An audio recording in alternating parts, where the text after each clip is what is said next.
Hello, I'm Tommy Wolf from the Bartitsu Lab, and we are joined here by Bob. Bob is in his coat because, as Jon Snow tells us, winter is coming, or indeed, winter is well on its way. And I wanted to talk to you about Ghetto Judo. I love judo myself, I love jiu-jitsu, I love wrestling, but I live in Britain. Britain is cold, Britain is rainy.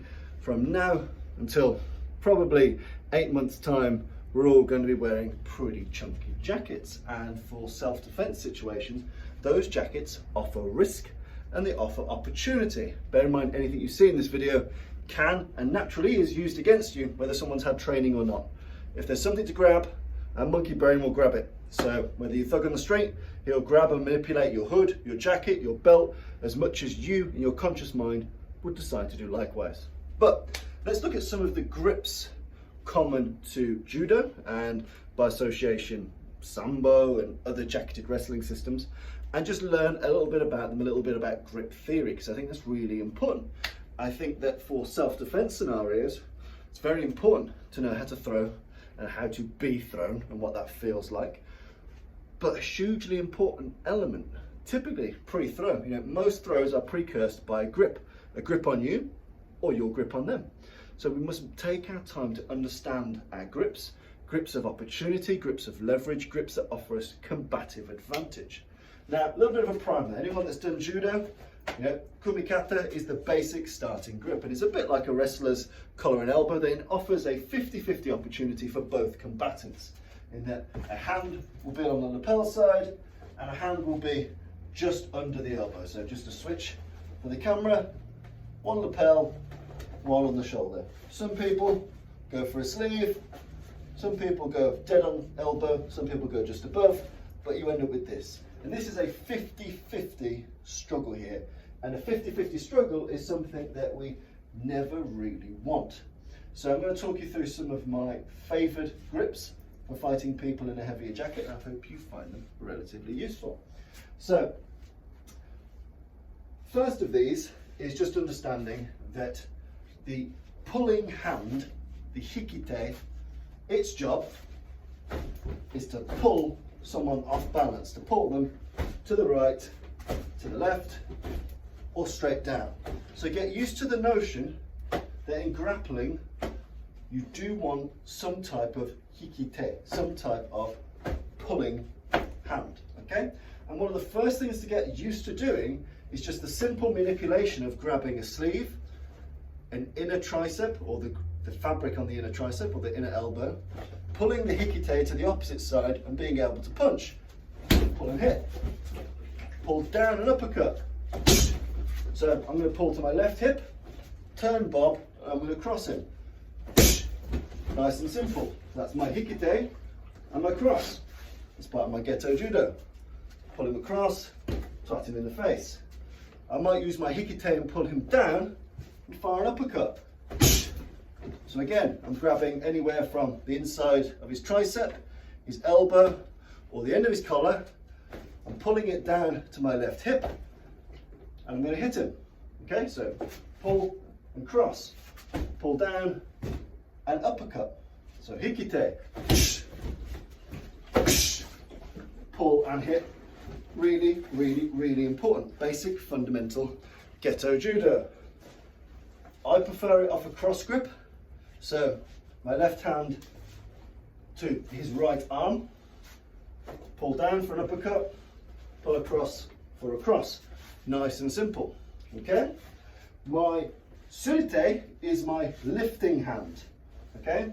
So my lifting hand is anything that kind of pulls and lifts him over. So if you think of kind of like a hip throw, I have to pull him up and over.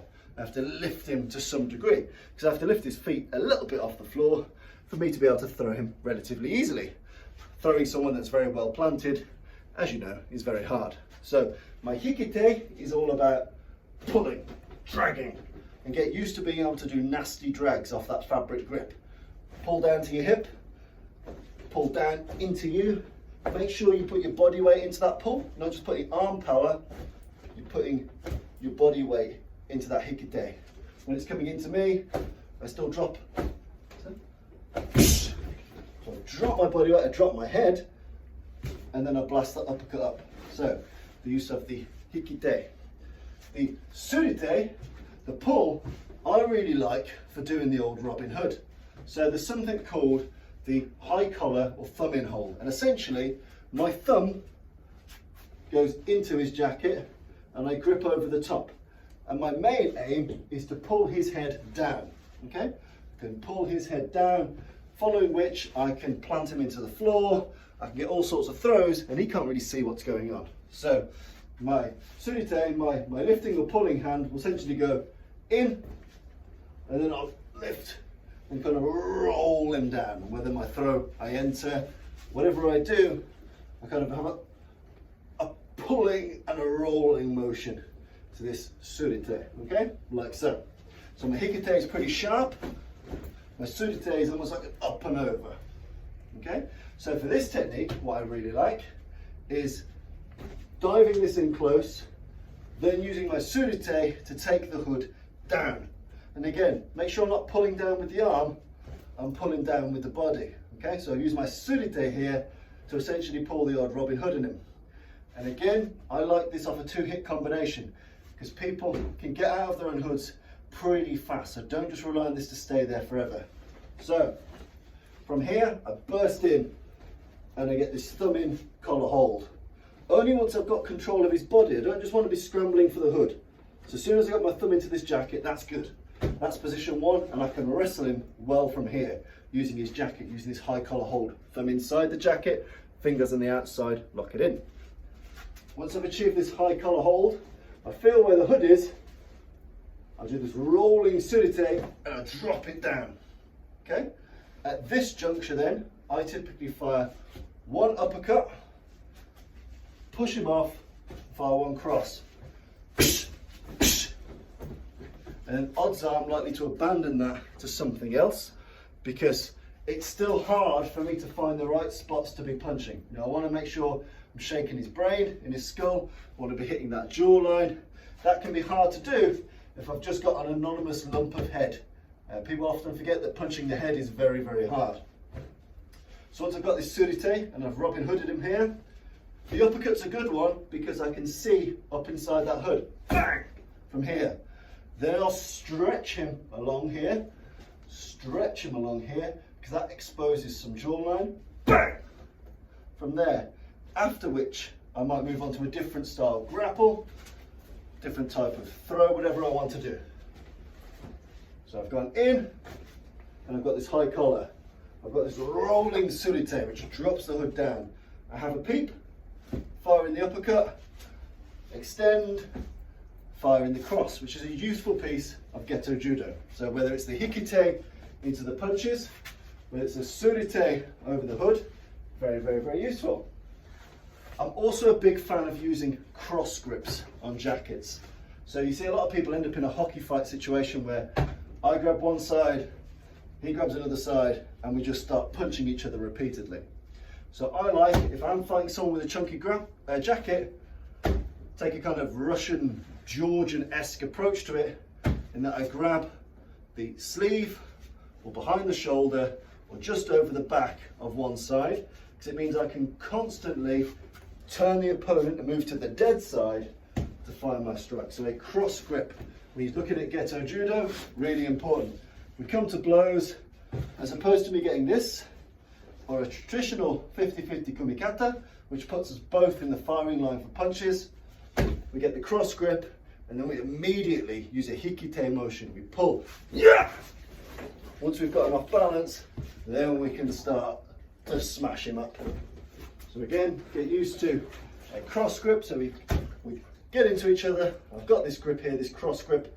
I then use my hikite and I turn, and as I'm pulling, I can start smashing him in the dead side. Really, really, really useful. You've got other things which are very important. So a Russian arm tie is very, very useful. So from a cross grip here, I pull, I use my hikite motion, and end up in a kind of one over, one under. There are lots of variations of this. If you want to go into a Zangief roll or other bits and pieces, that's absolutely fine.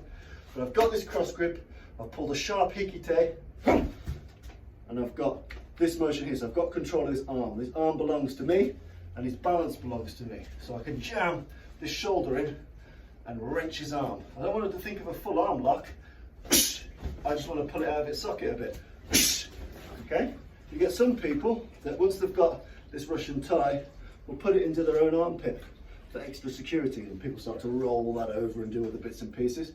But I like it here. Grab the fabric, grab this bit of fabric, nuzzle the head in, get used to the explosive shoulder shot, bang, into the arm, and then we come back with a shot here. So there's lots of throws and rolls and trips you can do from a Russian arm tie, but let's imagine in this one, I've got this cross, and I've pulled in here.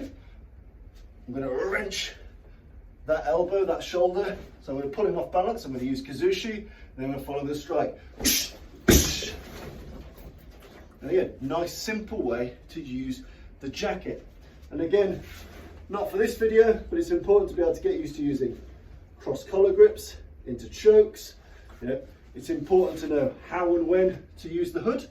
And it's important to know how and when to grip belts, especially for kind of military combatives. The grabbing of a good, solid, sturdy belt, really important. I don't like belt grabs in modern belts because they tend to be a bit flimsier. They do work, but you get the same results by doing that thumb in, hand out grip in the back of someone's trousers. That can still work if the trousers are robust enough.